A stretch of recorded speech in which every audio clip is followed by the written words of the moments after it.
प्यारे बच्चों, मैं ओपी यादव एक बार पुनः आप लोगों का स्वागत करता हूं अपने इस वीडियो के माध्यम से। आज मैं आप लोगों के बीच इस वीडियो के माध्यम से यह बताने का कोशिश करूंगा कि मैट्रिक परीक्षा या फिर आगामी इंटर की परीक्षा की तैयारी आपको कैसी करनी है।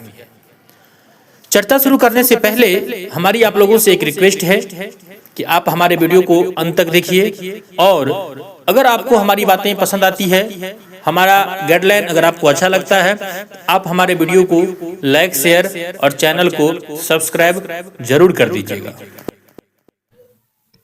बच्चों, मैं अभी उपस्थित हुआ हूं आपके बीच आगामी बोर्ड परीक्षाओं की तैयारी के संदर्भ में बात करने के लिए।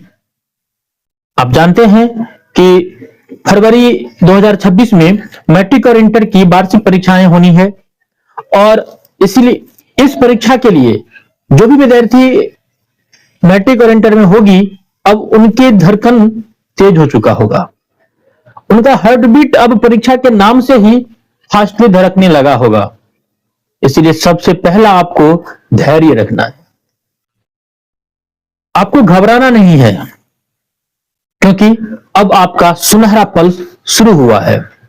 अब जो आखिरी के कुछ महीने बचे हुए हैं, तकरीबन 1 महीना कुछ दिन जो बचा हुआ है, इन समयों में आपको अपनी तैयारी को परफेक्ट करने के लिए, तैयारी को बेस्ट बनाने के लिए एक स्ट्रेटजी के साथ काम करना होगा। और इसके लिए आपको सबसे पहले नई बातें पढ़ने से बचना होगा। आपको अब केवल रिवीजन पर फोकस करना होगा। बहुत जगह ऐसा है जहां पर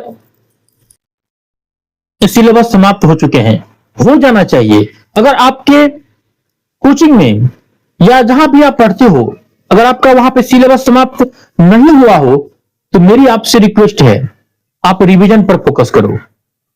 आप केवल वो बात पढ़ो जो आपको पढ़ाया गया है, क्योंकि आप अंतिम पल तक अगर नई नई बात पढ़ते रह जाओगे तो आपको अपने अंदर कमियां ढूंढने का वक्त नहीं मिलेगा, क्योंकि कमियां नई बातें पढ़ने से नहीं आती है। जब कहावत है कि आप पोथी पढ़ पढ़ जग मुआ पंडित भया न कोई, पंडित होने के लिए आपको पोथी में लिखी हुई बातों का मतलब आत्मसात करना होता है। आप जो पढ़ रहे हो उसको टेस्ट के जरिए, आपको विभिन्न प्रकार की समस्याओं के जरिए उनको जांचना होता है। आखिरी पल है, आप रिवीजन पर फोकस कीजिए। और ऐसा नहीं है कि अब आप परीक्षा के टेंशन से 24 घंटा पढ़ते रहो, ऐसी कोई बात नहीं होती है। आपका स्वास्थ्य सबसे महत्वपूर्ण फैक्टर होता है। अगर आपका स्वास्थ्य बिगड़ गया तो फिर सारी तैयारियां आपकी बेकार हो सकती है। इसीलिए फर्स्ट प्रायोरिटी आपको अपने हेल्थ पर देना है कि आपका स्वास्थ्य न बिगड़े। इसीलिए मैं तो कहूंगा 6 से 8 घंटे की आप पर्याप्त नींद लो। इससे आपका स्ट्रेस दूर होगा और उसके बाद आप रिवीजन पर फोकस करो। एक प्लानिंग के हिसाब से प्रत्येक विषयों का प्रतिदिन रिवीजन होना चाहिए और जो भी बातें रिवीजन के क्रम में आपको एक बार में अच्छे से समझ में नहीं आती है, आप उन पर कोई चिन्ह ऐसा लगा लें जो आपको यह दर्शाए कि इसमें आपको समस्या हुई।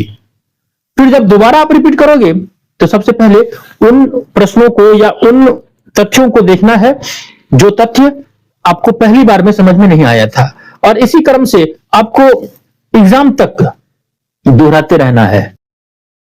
अगर आप ऐसा करते हो तो आपकी तैयारी गुड, बेटर, बेस्ट बनते चली जाएगी और आपका रिजल्ट बोर्ड परीक्षा में अच्छा हो जाएगा। इसीलिए हम आप लोगों से रिक्वेस्ट करेंगे कि अंतिम महीना है, मस्त महीना है, जबरदस्त महीना है, ठंडी का महीना है, आराम से कंबल में लेटे रहिए और सेल्फ स्टडी करिए, बेस्ट तैयारी कीजिए, एक एक बातों को अच्छे से समझ कर कीजिए। अगर आपको समझने में दिक्कत हो तो आपके लिए ओपी यादव 24 घंटा 7 दिन तैयार है। आप हमें किसी भी माध्यम से ऑनलाइन, ऑफलाइन या फिर व्हाट्सएप के जरिए भी आप हमसे बातों की जानकारी ले सकते हैं। आप जिस किसी भी माध्यम से आपको सुविधा होगी, हम आपको उस सुविधा के माध्यम से सुविधा देने के लिए तैयार हैं। आपकी समस्याओं को समाधान करने के लिए तैयार हैं। आप हमसे जुड़ें और आगामी परीक्षाओं में अपना बेस्ट परिणाम लें। जय हिंद। फिर मिलते हैं अगली वीडियो में।